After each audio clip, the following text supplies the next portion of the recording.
मांसाहार सही है या गलत है। तो इसमें मैं अपना कोई निजी बोध नहीं देना चाहता हूँ, अपना निजी समझ मैं नहीं देना चाहता हूँ। तो इसका प्रमाण करने के लिए मैं अद्वैत से प्रमाण इसका दूंगा। अद्वैत या फिर परम सत्ता अल्लाह एक है। तो जब वह एक है उसको आप जान ले पहले। तो अभी तो जो आप लोगों को बताया हुआ मानते हैं कि लोगों ने बताया है वह सही है, लेकिन आप तो निजी रूप से नहीं जानते ना कि वह जो है एक है। आप नहीं जानते, आप सिर्फ कहे जाने पर कह देते हैं, या आपके बड़े बोल हो जाते हैं कि हाँ अद्वैत है, एक है। तो यह आपका जो है अपना निजी बोध नहीं है, यह जो है सांसारिक है। निजी बोध कैसे होता है? निजी बोध आप पहले आप समझिए। जो आप अगर समझ लेंगे किसी चीज़ को, तो समझ लेंगे तब फिर आप उसको जान जाएंगे, और जान जाएंगे तो फिर उसको अपने आप मान जाएंगे। इसको आप समझते हैं क्या है?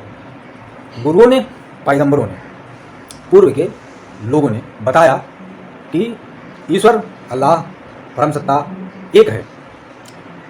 अच्छा, संसार में हमें चीज़ अनेक दिखाई पड़ती है, तो अनेक कैसे है? और अल्लाह बहुत बड़ा कैसे है? और फिर परम ईश्वर क्यों है? इसका शब्द का भाव समझते हैं। अल्लाह बहुत बड़ा है, इसका भाव समझें। इसका भाव क्या है? बहुत बड़ा, तो उसके अंदर जो है बहुत कुछ है, तब वह बहुत बड़ा है। परम ईश्वर शब्द का भाव समझें। परम ईश्वर शब्द का भाव समझें कि परम माने अधिक, बहुत, बहुतायत, अधिकायत, अधिकाधिक, सर्वाधिक, वो है परम ईश्वर। तो इस शब्द के भाव से मालूम पड़ता है कि वह जो है एक में अनेक है। इसका प्रमाण देते हैं। हमारा आपका जो शरीर है, हमारा आपका जो शरीर है, यह जो है इसका मालिक एक है। इस शरीर का मालिक, आप अपने शरीर के मालिक हैं, मैं अपने शरीर का मालिक हूँ। शरीर तो एक है, लेकिन आप इसमें देखिए कि आँख है, नाक है, कान है, मुंह है, फिर उसके अंदर 32 दांत हैं, होंठ हैं, गाल हैं, मत्था है, भौं है। मतलब आप गिनिए इनके तत्वों को तो आप गिन नहीं पाएंगे। इसमें शरीर के अंदर भी हैं, फिर उसके बाद सूक्ष्म रूप में हैं, फिर जीवाणु हैं, कीटाणु हैं, विषाणु हैं, कुछ लाभदायक हैं और कुछ जो है नुकसानदायक भी हैं। इसको आप समझिए कि ये शरीर के अंदर जहर भी है और अमृत जैसे भी तत्व हैं।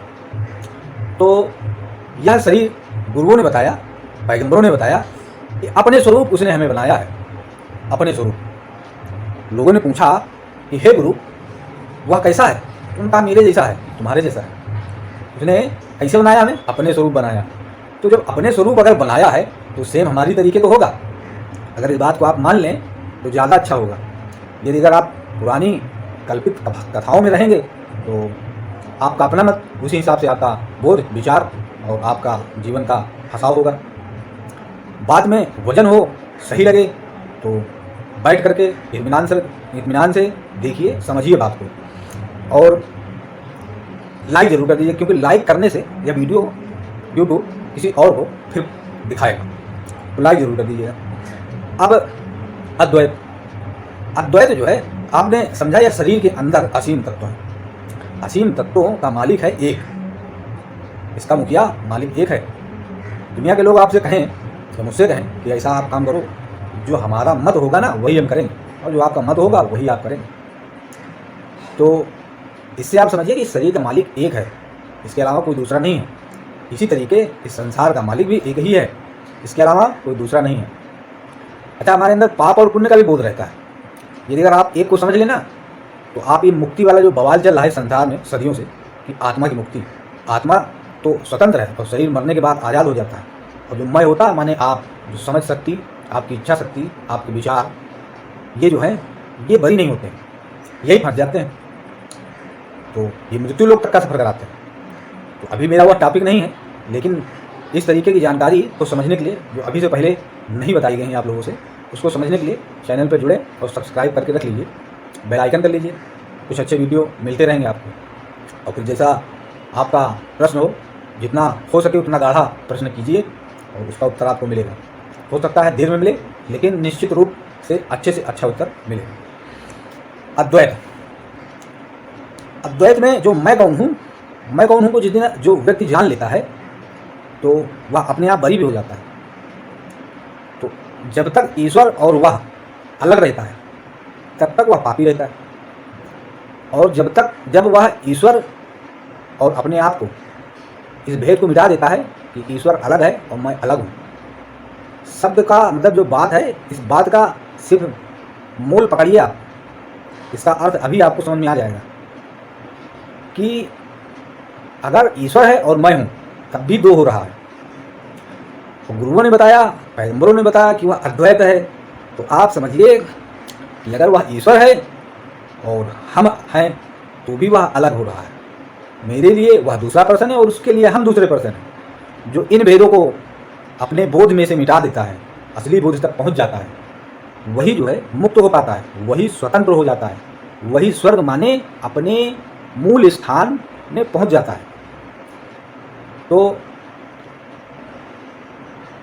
यह बात आपको स्पष्ट भले ना हो, लेकिन आपको समझ में आई, स्पष्ट करने के लिए थोड़ा मैं समय लूँगा और आगे आने वाले समय में स्पष्ट करूँगा। तो अद्वैत किसका मिटता है? जो जान लेता है कि अद्वैत को पूरी तरीके अपना लेता है, वह और मैं एक ही हूँ। जब तक वह मानता है कि वह ईश्वर है और मैं कुछ और हूँ या मनुष्य हूँ, तब तक अद्वैत सिद्ध नहीं होता है। आप को अपना भेजा दौड़ा लीजिए, जितना हो सके उतना आप इसमें दिमाग दौड़ा लीजिए। अगर वह ईश्वर है और मैं संतान हूँ या बनाई हुई रचना हूँ या अनमोल रचना हूँ या बहुत प्रिय हूँ, सबसे लाडला हूँ या सबसे उत्तम हूँ, सबसे दुलारा हूँ, तो भी आप यह समझ लीजिए कि वह एक नहीं ठहरेगा, वह मेरे लिए दूसरा होगा और मैं उसके लिए दूसरा होऊंगा। और गुरुओं ने बताया, पैगंबरों ने बताया कि वह अद्वैत है।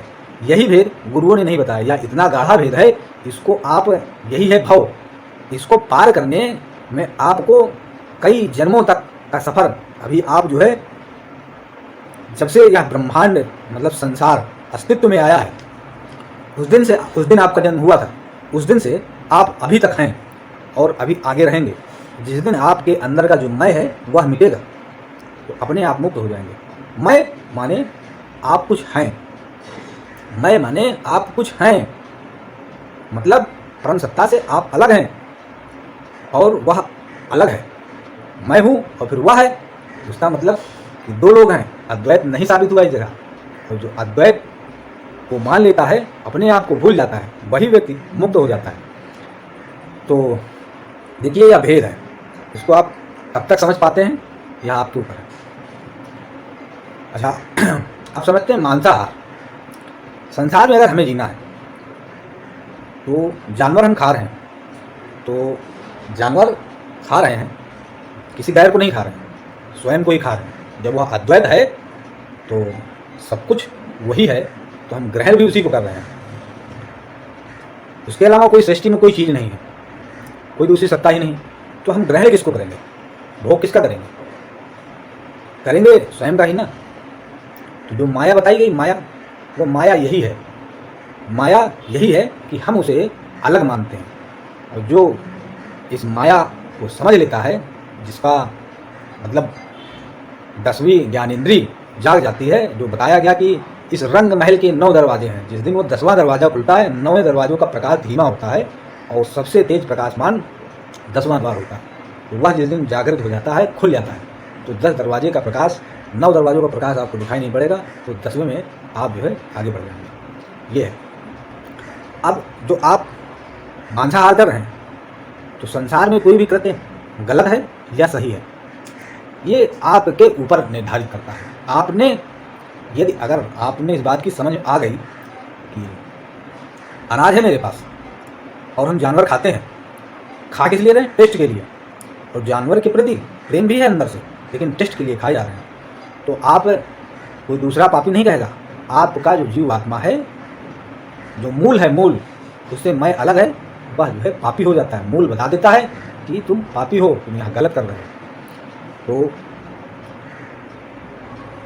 आप फिर किसी भी रूप में अपने आप को समझा लेंगे, लेकिन आपके अंदर जो भले बुरे का जो ज्ञान है, वह आपको पापी ठहरा देता है या गलत ठहरा देता है।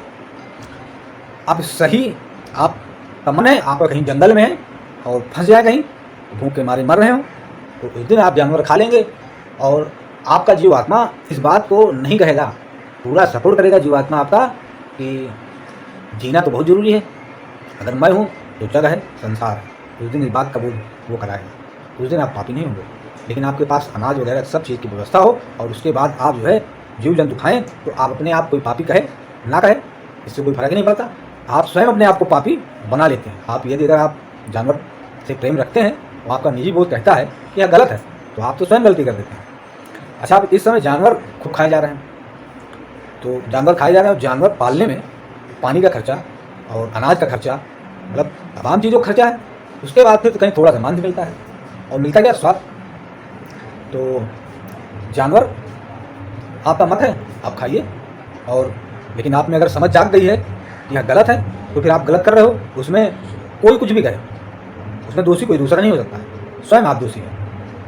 और यह आपका निजी बोध है, निजी, इसमें मेरे कहने से भी कुछ नहीं होगा, संसार के किसी के कहने से कुछ नहीं होगा।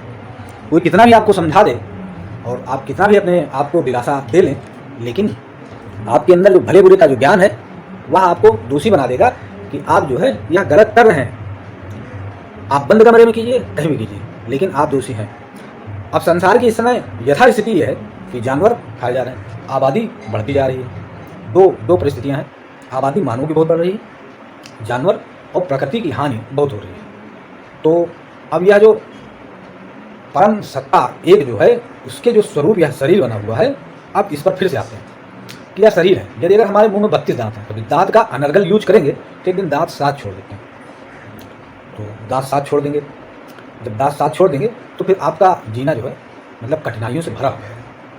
यदि अगर आप किसी एक अंग का ज़्यादा इस्तेमाल करें तो वह जो है अंग आपका कमज़ोर पड़ जाएगा, तो उस अंग की व्यथा को आपको बर्दाश्त करना पड़ेगा।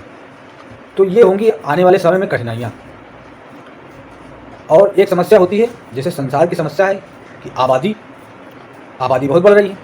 जब आपके अपने निजी घर में आबादी ज़्यादा हो जाती है तो विवाद बहुत पैदा होते हैं।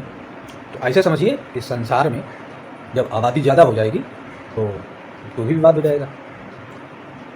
तो इसमें आप स्वयं समझदार हो, क्योंकि संसार के मालिक तो आप स्वयं ही हो। आप सब लोग स्वयं मालिक हो। संसार चलाना है जो परम ईश्वर है, तो वह परम माने सबसे मिल करके। अब जैसा आप लोगों का मत होगा, जैसा आप लोग करोगे, वैसा ही आगे आने वाला फल मिलेगा। तो आप लोग मांग खाइए, खूब जम के खाइए, और फसलों का नाश कीजिए, प्रकृति का नाश कीजिए, और फिर उसका फल भोगिए।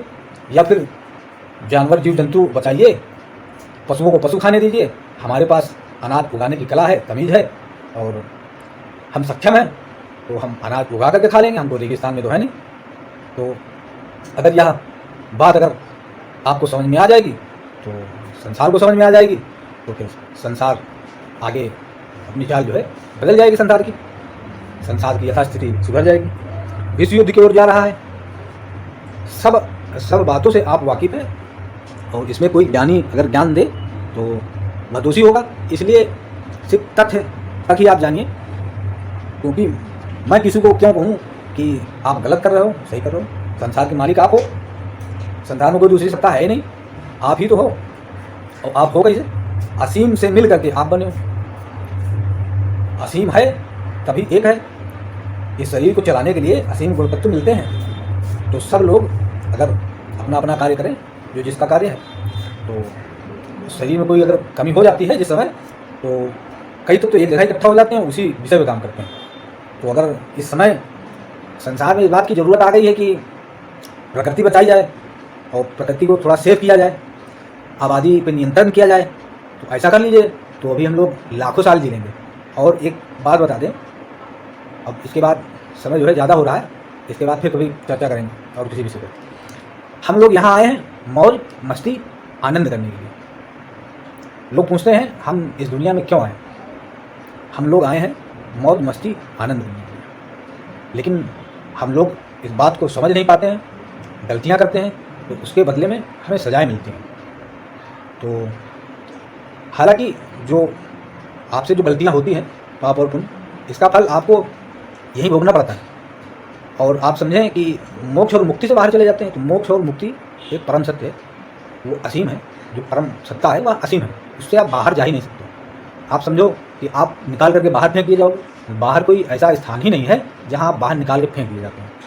तो बाहर नहीं जाएंगे आप, आपने गलती की, आपको सज़ा ज़रूर मिलेगी और आप स्वयं ही देंगे, क्योंकि आपके अंदर जो निजी बोध है, निजी जो हूँ शब्द है, मैं कौन हूँ, तो हूँ जो है आपके अंदर, वो आपको आपकी सज़ा मतलब अपनी सज़ा स्वयं सुनिश्चित करेगा। तो अभी वीडियो बड़ा हो रहा, कुछ ना समझ में आए तो कमेंट कर लीजिएगा, जहाँ बात गलत लगी हो वहाँ पर कमेंट कर दीजिएगा, बात सही लगी हो तो लाइक कर दीजिएगा, लाइक कर देंगे तो कुछ और लोगों तक पहुँच जाएगा। अभी के लिए बस इतना ही। हमने क्या हानियाँ कर दी है संसार में मांस खाने से, और क्या प्रकृति का नुकसान कर दिया है अपनी ढिठाई और जिद्द में, इसको अच्छे से समझने के लिए आचार्य प्रशांत जी का कल एक वीडियो अपलोड हुआ था, रुक जाओ अब बस करो। वह वीडियो आप देख लेंगे तो आपको ज़्यादा सहायता मिलेगी तथ्यों को समझने में।